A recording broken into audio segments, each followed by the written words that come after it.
Good morning, students. Welcome to your social science video explanation class. And today we are going to read about our chapter number 4 of civics, part 2. Earlier in the video we discussed that what are the laws that we have in India, how do we make them, and we understood that what are the importance of the laws that we are following. Now we are going to read about how do new laws come about. How are these new laws that are coming every day, how are they formed? So, it is very important that the role of Parliament is there. Parliament plays a very important role in making laws. There are many ways through which it can take place, but it is often that different groups in the society that raise the need of a particular law. An important role of the Parliament is to be sensitive towards the problem faced by them. And then what happens that Parliament plays a very important role, but generally what happens is that they think about that there is one situation arising in the country and we have to take some kind of action towards it to maintain that situation, so we will make a new law for it. But sometimes what happens is that people of different groups or same group, they face a problem and then they raise their voice, or they do dharna pradarshan, or they take out some rallies for the law to be made, a new law to be made in the society, so that their security, their rights are assured. Like, we will understand this by one example. We are talking about domestic violence. So in earlier times what happened, that domestic violence used to happen a lot, and today also it is a very big problem. But earlier in time, for domestic violence, there was only criminal act. So, first let's understand what is domestic violence. Any behavior with any woman who lives in your house and has a relation with you, or maybe doesn't even have a relation with you as such.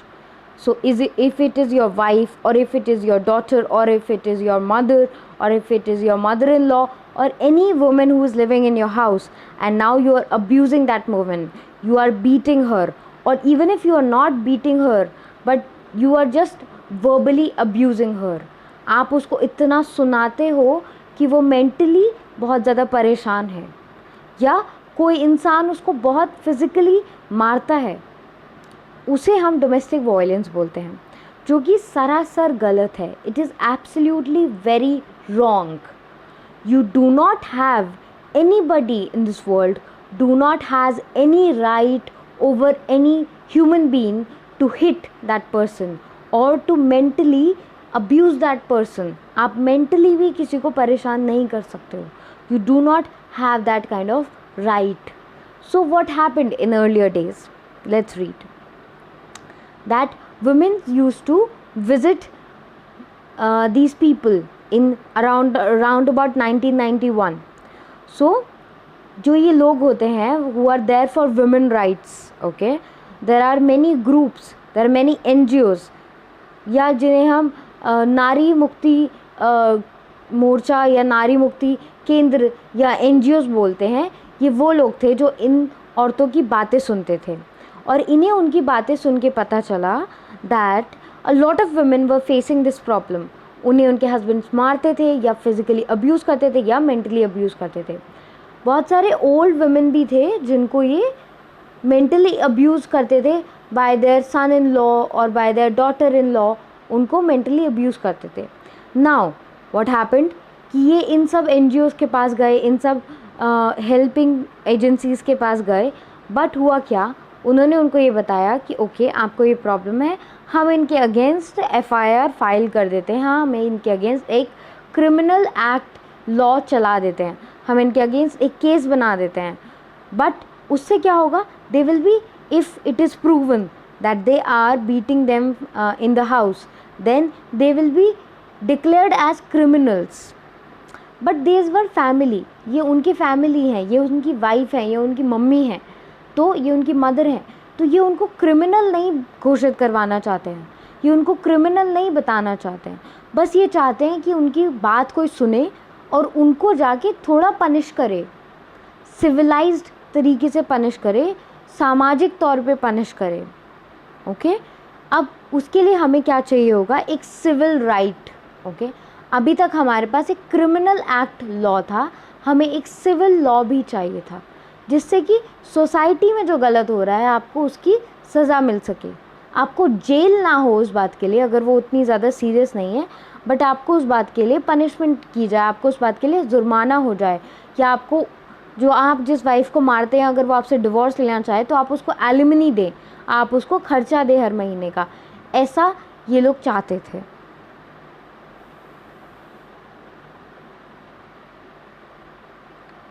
अब इस सब चीज़ों की वजह से क्या हुआ कि अब 1999 में लॉयर्स, जो ग्रुप ऑफ लॉयर्स थे, लॉ स्टूडेंट्स थे, इन सब ने कॉन्स्टिट्यूशन को बोला कि जो हमें ड्राफ्टिंग की कि हमें डोमेस्टिक वायलेंस के अगेंस्ट एक प्रिवेंशन एंड प्रोटेक्शन बिल एक ड्राफ्ट किया, वो इन्होंने निकाला दैट हमें इस बात के अगेंस्ट, हमें इस बात के लिए कुछ करना चाहिए, जिससे कि जो भी कलेक्टिव लॉयर्स हैं, स्टूडेंट्स हैं, उन्होंने सोचा कि जो लोग क्रिमिनल केस नहीं बनाना चाहते हैं अपने अब्यूज़र के अगेंस्ट, बस वो चाहते हैं कि कोई उन्हें थोड़ा पनिश करे जिससे कि वो समझ जाएं कि वो जो कर रहे हैं वो गलत है, उसके लिए हमें एक सिविल एक्ट तैयार करना होगा। जिसके लिए उन्होंने क्या किया, बिल बनाया, एक बिल को ड्राफ्ट किया which was widely circulated. Do you know that in our last chapter we understood कि हम कभी भी, जब भी कोई भी हमें लॉ बनवाना होता है नया, हम उसके लिए पहले एक बिल बनाते हैं और राज्यसभा उस बिल को एनालाइज करती है कि क्या उसमें कोई चेंज की ज़रूरत है, क्या ये लॉ बनना चाहिए। तो यहाँ पे भी वही हुआ। Now what happened? In almost 1991 ये सारी पब्लिक हियरिंग शुरू हो गई, ये सारी बातें उठने लगी। अब जो भी लोग थे वो इन लोगों के साथ थे, वो इनकी हेल्प कर रहे थे, इकोनॉमिकली, फाइनेंशियली, इमोशनली इनकी हेल्प हो रही थी, और पब्लिक हियरिंग्स हो रही थी। पब्लिक प्लेटफॉर्म पे लोग उनसे पूछ रहे थे कि आपके साथ घर में ऐसा होता है तो हमें बताइए, हम आपकी हेल्प करेंगे। Now, after this bill was issued, then in 2000, when the bill was issued in the parliament, they thought about making a law against it. In December 2002, the standing committee submitted its recommendation in Rajya Sabha. Now, for making any new law, Rajya Sabha will analyze the bill, Rajya Sabha will finalize, and they were able to tabulate it till Lok Sabha, and the committee reported that accepted most of the demands of the women group. Finally, a new bill was reintroduced in the parliament in 2005 after being passed in both the houses of the parliament. That means both the houses, Rajya Sabha and Lok Sabha, दोनों में वो bill pass हुआ और उसके तहत एक नया law, एक नया अमेंडमेंट बनाया गया, the protection of women from domestic violence act. This domestic violence act was now ineffective. 1999 से ये एक लड़ाई शुरू हुई जो 2006 में जाके सॉल्व हुआ कि अब एक प्रोटेक्शन एक्ट है वायलेंस के अगेंस्ट. अगर आप घर में रहने वाले अपने किसी भी वुमेन के ऊपर कोई भी वायलेंस कर रहे हैं, उसके अगेंस्ट एक नया लॉ बना दिया गया, which you can read here also, that the protection of women from domestic violence act came into effect from 2006 or in 2006. Lot of women were very happy with this. This law is was the first recognition of women's right to a violence-free home and provides a comprehensive definition of domestic violence. इसने domestic violence को एक बात, एक topic बना दिया, एक known topic बना दिया, जिससे कि ऐसा नहीं था कि कोई इसके बारे में जानता नहीं था. इस सिविल लॉ की वजह से millions of women including wives, mothers, daughters and sisters affected by domestic violence were very happy. They came out and they were helped by the government and by the NGOs to get their right to live in a violence-free home. Now, we are going to talk about unpopular and controversial laws. Now they are saying that are there any laws which are not that popular, which people are not aware about, और क्या उसके against लोग कुछ करते हैं। सुनाओ, बहुत सारे ऐसे लॉ होते हैं जिनके बारे में हमें ऐसा लगता है कि ये लॉ नहीं होना चाहिए, या ये लॉ गलत है, या ऐसा क्यों है।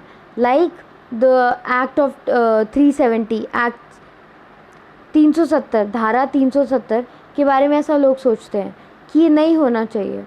या फिर बहुत सारे और भी ऐसे लॉज हैं, जैसे कि local Hawking on the streets, जो हॉकर्स होते हैं, जो किसी भी गवर्नमेंट लैंड पे आप जाके अपनी दुकान लगा लेते हैं, छोटे छोटे खोखे बना लेते हैं इन हिंदी, आपको वो करना अलाउड नहीं है। आप जाके कोल्ड ड्रिंक, पानी ये सब बेचने लगते हैं, वो जो हॉकिंग है वो अलाउड नहीं है।